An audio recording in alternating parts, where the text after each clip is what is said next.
आज मैं मुखातिब हूँ बच्चों के वालिदैन से कि अपने बच्चों को एहसास कमतरी से बचाओ।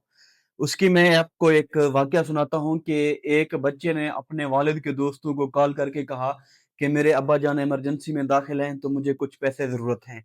उनके वालिद के दोस्त ने उनको पैसे दे दिए, फिर दूसरे दिन उसके वालिद की इयादत के लिए अस्पताल चले गए।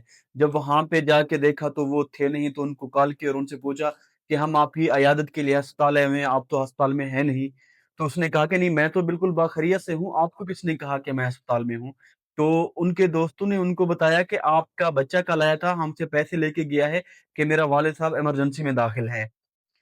फिर जब वालिद ने अपने बच्चे की तहकीक की तो पता चला कि जी उसका बच्चा, उसके बच्चे के दोस्त अच्छा खाना, अच्छा पहनना, अच्छी सवारी की जैसे उसमें थे, तो बच्चा भी उस एहसास कमतरी का शिकार हो गया। तो उसने ये झूठ बोला कि मेरे वालिद साहब ऐसा हॉस्पिटल में हैं और उनको पैसे की अच्छा ज़रूरत है।